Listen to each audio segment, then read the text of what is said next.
Hello, I'm Jasmine Welcome. Shapiro, And I'm Jordan Kagan. and we're your hosts today, and we are so excited to have our guest, Katie Monahan Brooks.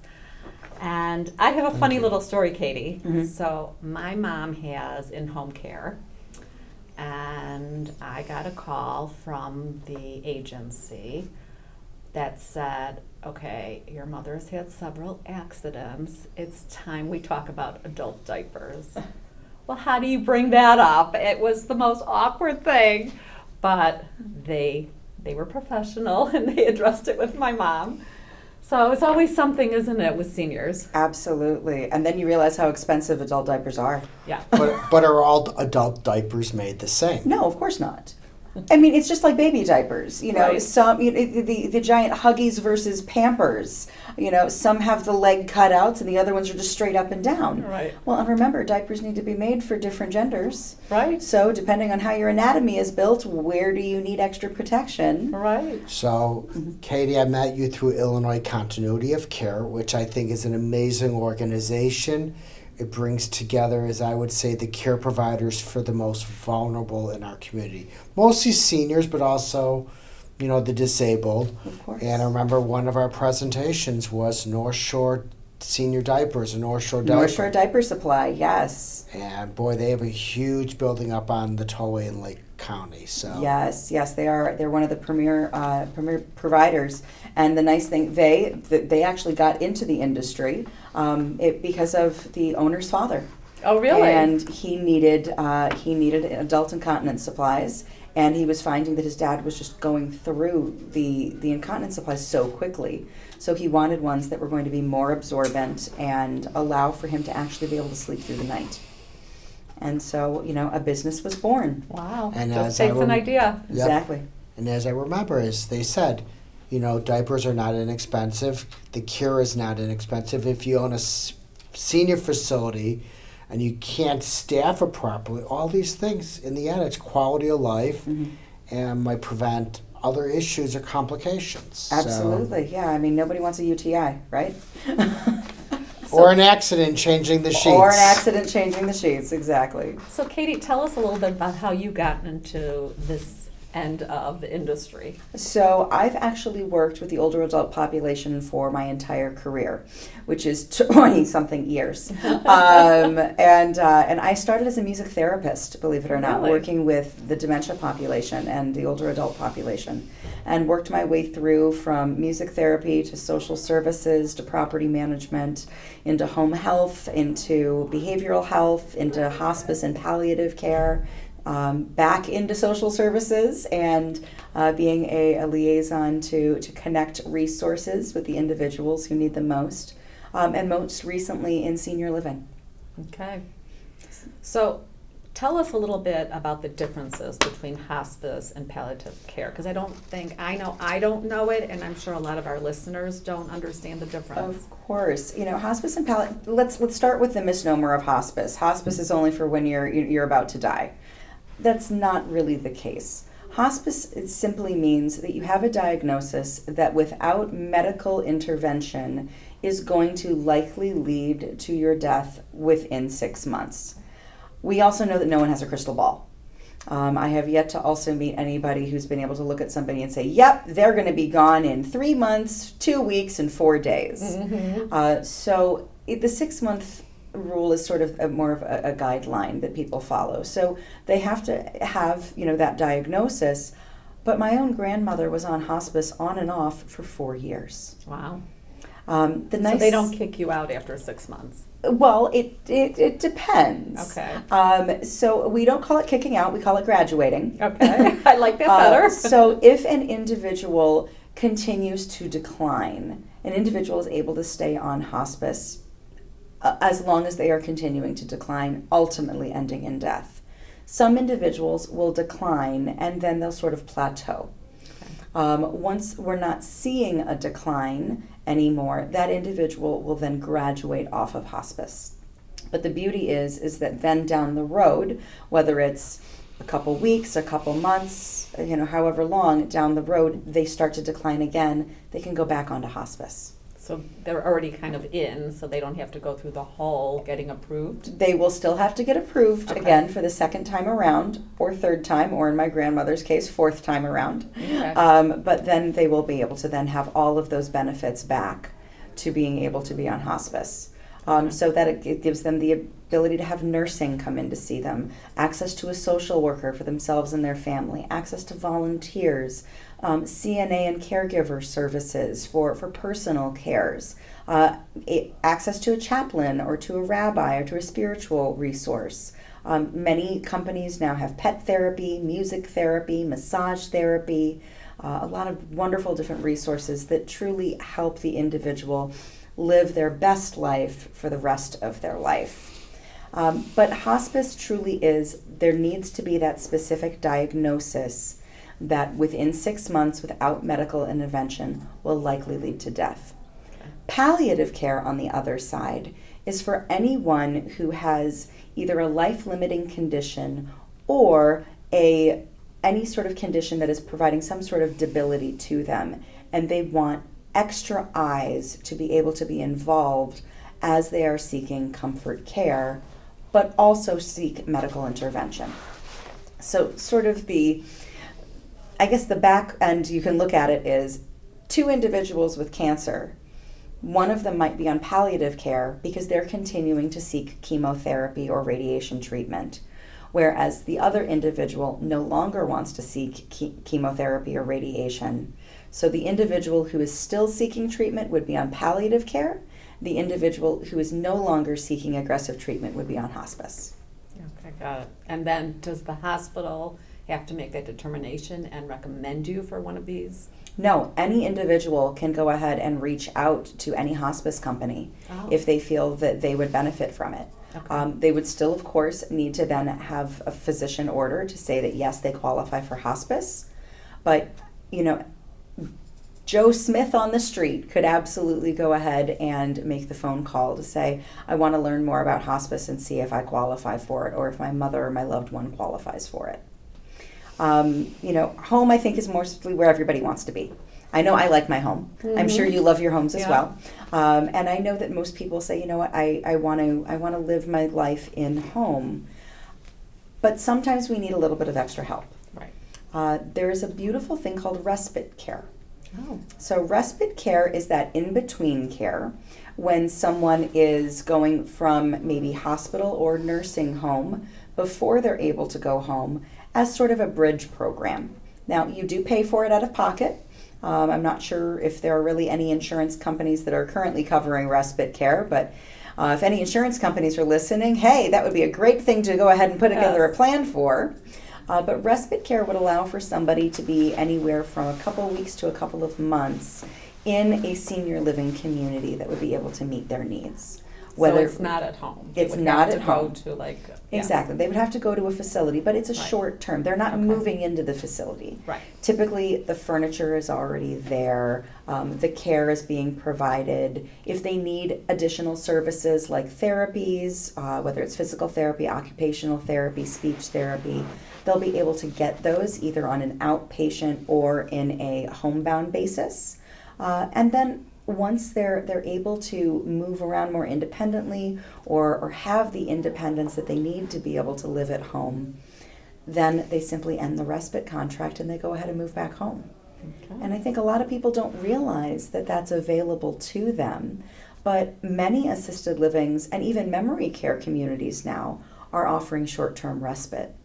Now, does Medicare cover that? Unfortunately, Medicare No. does not. So Okay. this would be an out-of-pocket expense. Okay. But it's a really great resource for individuals that, going home right away from that hospitalization or that rehab stay really isn't the safest option for them. Okay, so this is separate from rehab. Yes. Okay, because for instance, my father had a stroke, and when he was released from the hospital, he went to a rehab facility. Correct. And that was covered by insurance. Yes. Yes. So Okay. that was covered under his Medicare Yes. or his Medicare Advantage, depending on what he had. Right. And it allowed him to have a couple of weeks of therapy. Right. And then he was discharged home, I'm sure probably either with an in-home therapy program, Yes. which then graduated him to an outpatient Yes. therapy program. Yes, exactly. Yeah. All right. Yeah, it's kind of formulaic. Yeah. So, as we have a more aging population, and like every day I'm hearing like 10,000 baby boomers are turning 65. So the whole industry of elder care is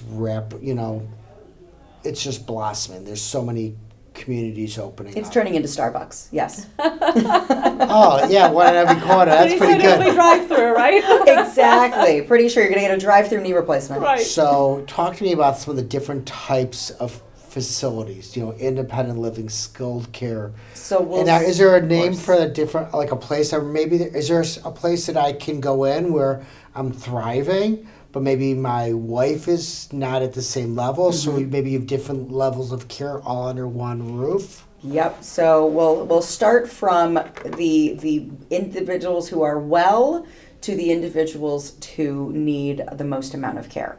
We'll start with independent living. Independent living is going to be a couple of different options. You can have independent living apartments, which people can go ahead and just rent like a normal apartment, but there will be some services available. Maybe they'll have a dining room, housekeeping might be included, laundry might be included, maintenance obviously is included, and then there's the social activities that are available.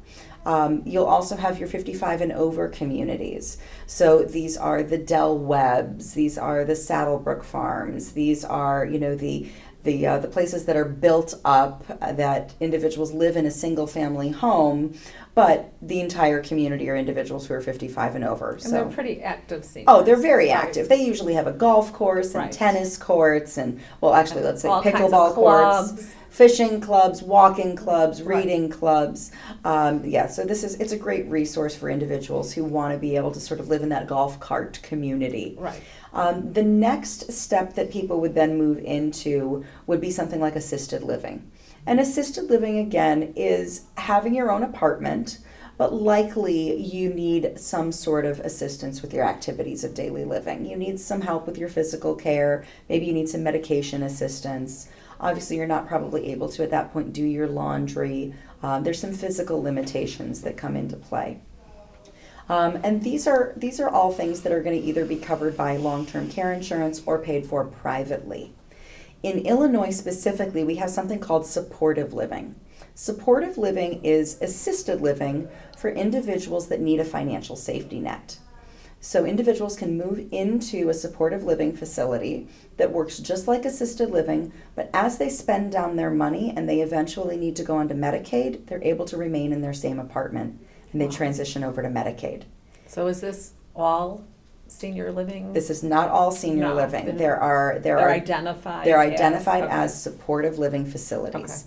There are only a handful of them in each county. And as you can imagine, most of them have a waiting list. I'm sure. So individuals who think they're going to be outliving their money need to be looking at these options sooner than later. Because again, once you're at the point where you're out of money, it's hard to get into these places. Right. The next option is for individuals who have cognitive decline. So we're well aware of the fact that dementia is on the rise. So we need to have specific accommodations for individuals who have dementia and other memory care impairments. So these memory care communities are assisted living, but all of the residents are typically with some sort of cognitive decline, and all of the staff has specific training in being able to work with individuals that have a dementia diagnosis. Lastly, we have what's called long-term care. So this is what people know as skilled nursing, nursing home, long-term care. People call it rehab because now we also see short-term rehab and rehabilitation as part of the service offerings within the community. But this is what you know as your normal nursing home. All of us remember going to visit those. Mm-hmm. Lastly, you also have an option that's called a continuing care retirement community, otherwise known as a CCRC. And this would be where all levels of care are under one roof, or realistically under one campus. So one of those resources locally that we have here in Chicagoland would be Encore Village in Schaumburg. So they offer independent living, assisted living, memory care, and skilled nursing all under one campus. So you just move as your You needs just move change. as your needs change, exactly. Okay. So as far as an industry and people living longer, is there conversation about what, how are we going to accommodate all these people who are living longer? I mean, is there enough of these places around? Thus why we make the Starbucks joke. You'll notice a senior living building popping up on almost every corner. Right. And that's because we need them. Yeah. We absolutely do. But we also have to remember, what's the affordability of these? On average, you can see an assisted living being anywhere from, on the very low end, $4,500 a month, all the way up to $10,000 a month, depending on what kind of services an individual might need. Right. And so if an individual only has $500,000 in assets, well, at $10,000 a month, that's going to go pretty quickly. Yeah. So we need to also understand that the population that is aging may not have as much in their retirement coffers as the generation prior to them. Right. So I imagine that we're probably going to see a lot more supportive living type facilities necessary. Mm-hmm. Whether or not they get built, we'll see. Or they might do what some other states do, and sort of a quote-unquote regular assisted living might be able to get a license where they would then be able to shift over to supportive living, or at least a portion of their apartments or beds would be able to go ahead and move to supportive living. Wow. So, and there are also a lot of families that are multi-generation living together under one roof. Of course. I mean, my family's Italian. That's how our family was set up. My mother knew no different than to have her Right. grandmother living with her. Right. So are there services that could come in the home like once a week or whatever to support that? Absolutely. So that's where we get into the home care and the homebound services. There's really about 3 different types of services that are available. So home care, which in Illinois covers custodial care and assistance for activities of daily living. This is typically something that you're going to pay for hourly. Again, some long-term care insurance might cover it, but this will help with being able to take a shower or being able to get dressed in the morning, companionship, meal preparation, some light housekeeping. I mean, it's not having a maid by any means, Right. but they're there truly to go ahead and Driving. help transportation, Right. of course. All of these can be included under that home care rate. On average, we're seeing about $35 to $40 an hour. Some companies can be less, certainly some companies can be more. But again, it's something that people need to plan for Right. if they're going to be getting care. Also can be covered under long-term care insurance, can be covered under veterans benefits, which is great that people don't necessarily realize they have that available to them. And there are programs called community care programs that will help individuals who are in a lower income bracket to afford some of these services. The next thing that we have would be called home health services. That's all covered under insurance, and that's like what your father had. Mm-hmm. So that would be physical therapy in the home, occupational therapy, speech therapy, skilled nursing services, wound care services, and occasionally you'll be able to go ahead and have a bath aide who comes in. But remember, these services are only an hour-long visit. Right. So if someone needs help getting up out of bed in the morning and getting ready, home health isn't going to be able to do that for them. And also, there is a timeline with home health. You're not going to get home health forever. Right. On average, it's usually 4 to 6 weeks. Some people are able to get it longer. Some people don't need it for quite as long. But then individuals get referred out, usually to an outpatient setting on their therapeutic services. And lastly, we have hospice. It brings it full circle. Hospice is available in the home. And the great thing about that is hospice services are available as necessary. So if someone needs that nurse to come in and check on them 7 days a week, hospice can have that nurse come and check on them 7 days a week. But again, they're not there 24 hours a day, 7 days a week. So we still need to have family who's involved, or we need to also have the resources of that home care resource. So how do we find someone like you if for our listeners who maybe don't live in Illinois, or maybe they do live in Illinois, but where do they go when all of a sudden they're faced with something like this? I mean, there needs to be somebody who could guide them, right? Of course. So we have a number of community health resources that are available. There's a wonderful organization here in Chicagoland called Age Guide. Age Guide is a not-for-profit that oversees the utilization of the Older American Act funds in all of the collar counties of Chicagoland. So they help identify Meals on Wheels programs, friendly visitor programs. If somebody needs a home modification to be able to stay in home, they have grant funding available for that. But I would definitely recommend individuals look into Age Guide. And so it's ageguide.org. I'm sure we'll have information in the show notes that people can access. There's also a number of wonderful resources where people can go to an actual person that they can work with. One of the resources that I love to work with is called ElderWorks. Mm-hmm. So you'll have a senior advisor who can help walk you through and help you find different resources. And again, these services are free. So the way that ElderWorks is paid is by the places where they have contracts. So the individual in the family doesn't need to feel that they have to be worried about how they're going to be able to afford access to information. There's also companies out there like Senior Living Locators, Assisted Living Locators, Oasis Senior Advisors. Let's be honest, we know this industry is booming, so there's going to be more and more companies available to be able to do this. And lastly, there are care manager services. Mm-hmm. So if an individual needs someone who has a little bit more of a skilled background, whether they're a nurse or a social worker, individuals can go ahead and find a care manager or a care navigator that will help them identify what they need to do. They will have to pay for those services, and those services have a wide variety of rates. But for the families that really feel that they need to have that handheld guidance and they're willing to pay for it, or frankly they need to pay for it, it's also a really wonderful resource that's available to them. Yeah, I mean, often I see it in real estate that, the kids live out of state, mm-hmm.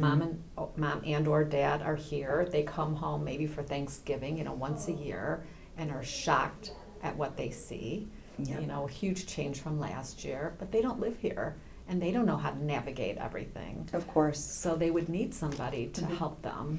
So I'm currently the president of the Senior Service Coalition of Lake County. We're a small not-for-profit based in Lake County, and our goal is to be a connector and resource for individuals that aren't quite sure where to go. We help probably about 50 to 75 people a month. Wow. Just by pointing them in the right direction. And sometimes we send them to Catholic Charities, sometimes we send them to ElderWorks, sometimes we send them to 211 with United Way, and we have a lot of different resources that we're able to connect them with. So if anyone is interested in being able to connect with us, it's LakeCountySeniorCoalition.org. We'll again have that in the show notes. Yes. So people are able to just understand what resources are available. Because again, you can't be upset with somebody for being ignorant for questions they don't even know they need to ask. Right. It's a great thing. Yeah. And that's sort of what we were calling this. Questions that you just didn't even know to ask. Right. And that is some, people don't always know there's senior care managers. You talked about hospice and the perception of hospice versus the reality of hospice. And this is, I think, the main reason why we created this senior resource team and this podcast to try to educate people.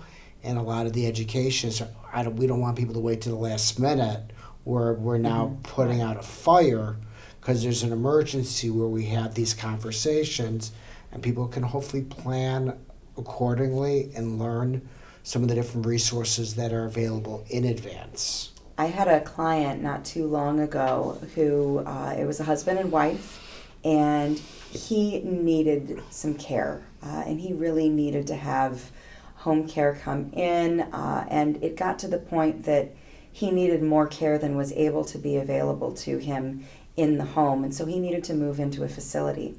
He luckily had long-term care insurance. That's great and that's wonderful. And it was a wonderful convertible plan that could be used for care in the home, or it could be used for care in a community. So it was wonderful that he had that resource to him. The problem is that he had a 90-day elimination period, which meant that he had to pay privately for services for 90 days before the insurance kicked in.